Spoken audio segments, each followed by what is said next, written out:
जय हिंद, भारत माता की जय, हर हर महादेव। এখন আমি আছি গঙ্গেশ্বর মহাদেব। কাল রাতে আমরা এখানে টেন্ট লাগিয়েছিলাম, আর এখন এখান থেকে বেরিয়ে যাব। আমি আর তারকদা, তার আগে তারকদার কাছে একটা জিনিস জিজ্ঞাসা করব। তো কাল রাতে এই গঙ্গেশ্বর থাকার যে অনুভূতিটা কেমন হলো? যারা না থাকে তাদের কাছে বুঝিয়ে লাভ নেই। তা আমরা যে আনন্দ পেয়েছি থাকা, সেটা মহা আনন্দ। আমরা কখন স্নান করেছি? রাত্রি 10:30-10টার সময়। হ্যাঁ, পুরো স্নান করে উঠেছি 10টার সময়। তার আগে থেকে আমরা ওখানে জলের মধ্যে অনেকক্ষণ মহাদেবের কাছে বসেছিলাম, মনের শান্তি নিয়ে বসেছি। তো চলো এখন যাত্রা শুরু করা যাক। গঙ্গেশ্বর মহাদেবের এখান থেকে আমরা রেডি হয়ে গেছি, তৈরি হয়ে গেছি, এখন বেরিয়ে যাব। হর হর মহাদেব, এবং সবাই কমেন্টে হর হর মহাদেব লিখে দেবে। জয় গঙ্গেশ্বর।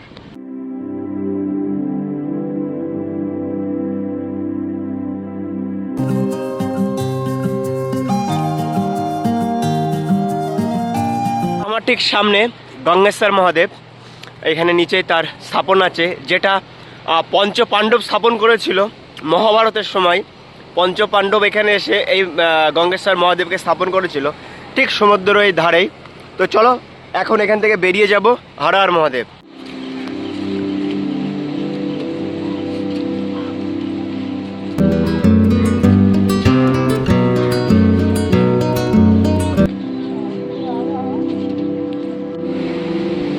আমরা দিউ থেকে বেরিয়ে আবার গুজরাটের দিকে যাচ্ছি। তো চলো বেরিয়ে পড়েছি, অনেকটা রাস্তা চলেও এসেছি, এখন যাব গুজরাট।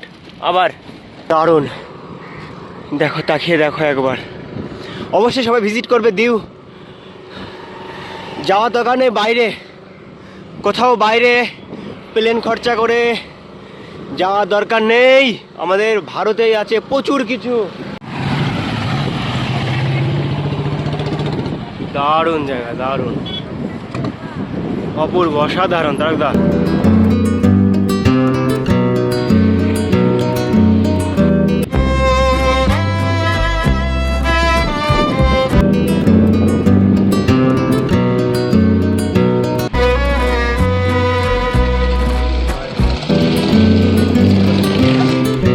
তো এখন আমি আছি দিউতে। দিউয়ে একটা লেকের পাশে। লেকের পাশে কি অপূর্ব লাগছে, দারুণ, অসাধারণ অনুভূতি। এখানে দেখো ভিউটা কেমন, অবশ্যই তোমরা কমেন্ট করে বলবে। আর একটা জিনিস তোমাদেরকে দেখো, হা হা, দেখো মাছ ধরতে গেছিল, মাছ ধরে নিয়ে আসলো হয়তো।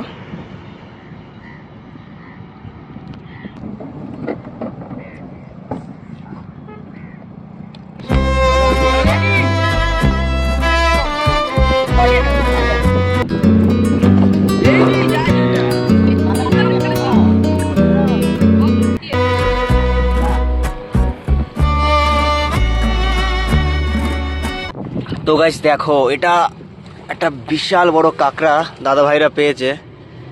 দেখো কাঁকড়ার সাইজ দেখো, এই দাদা ভাইরা পেয়েছে। এই যে কাঁকড়ার সাইজ দেখো। ওই ওই ওই ওই ওই मत कमरा भाई। इसका कीमत कितना होगा भैया? 500-700। लेकिन दो सबसे बड़ा यही है इसका, और एक पैर रहता तो इसका कीमत बहुत ज़्यादा होता। যাদের জিনিস তাদেরকে দিয়ে দিলাম, এখন ক্যারি ব্যাগে ভরে নেবে।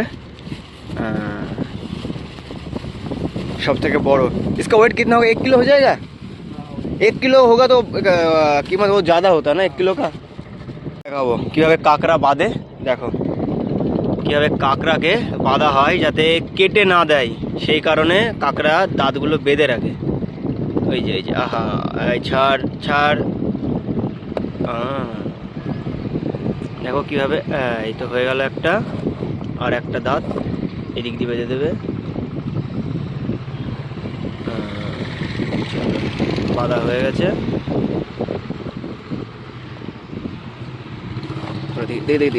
दिखे तो এই যে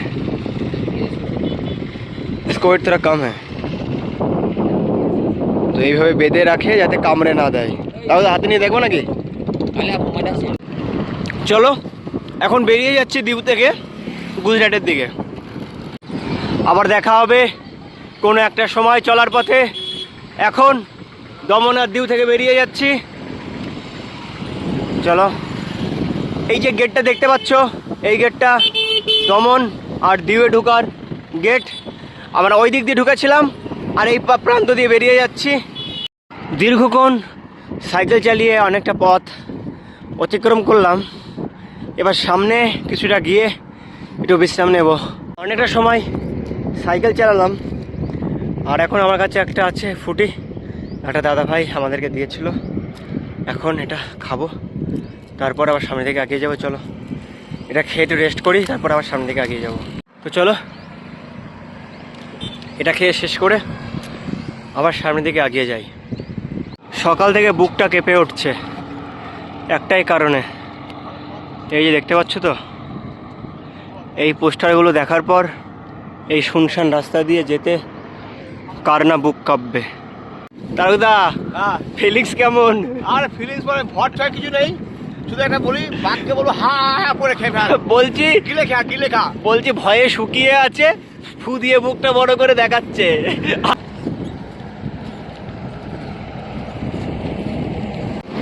এখন বিকাল হয়ে গেছে, 5টা প্রায় বেজে গেছে, সময় হয়ে গেছে থাকার জায়গা খোঁজার।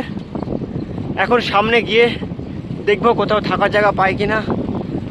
আর এখনও রোদ কমেনি, কিন্তু এখানে রোদ কমতে কমতে প্রায় 6টা পৌনে 6টা বেজে যায়। আর সামনে একটা গ্রাম পড়বে, চলো ওখানে গিয়ে দেখি কোনো বিশ্রামের ব্যবস্থা হয় কিনা। রাস্তার ধারে দেখতে পাচ্ছ একটা আশ্রম দেখেছি আমরা, মোরারি বাপুর আশ্রম। চলো ভেতরে গিয়ে কথা বলা যাক, দেখা যাক আজকে এখানে থাকার ব্যবস্থা হয় কিনা। তো দেখতে পাচ্ছ গাইস, এই যে আশ্রমটা, এটা মোরারি বাপুর আশ্রম। চলো ভেতরে গিয়ে কথা বলি। তো কথাবার্তা বলেছি, তারপর বললো এখানে থেকে যাওয়া কোনো ব্যাপার নেই, মোরারি বাপু আশ্রম। এই জায়গাটা দেখতে পাচ্ছ, আমাদের জন্য রান্না বান্না করে দেবে, আর কোনো টেনশনের কারণ নেই।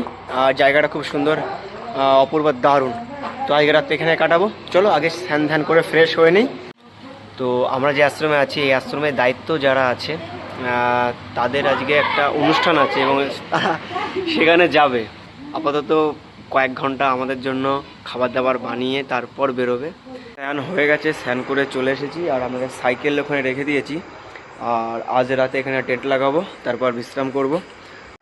তো আজকে যে মন্দিরে আছি সেই মন্দির থেকে আজকে খাবার দেখো, পরোটা, খিচুড়ি, ফুলকপি আলুর তরকারি আর স্পেশাল ছাঁচ, এটা থাকবেই সব জায়গায়। তো চলো।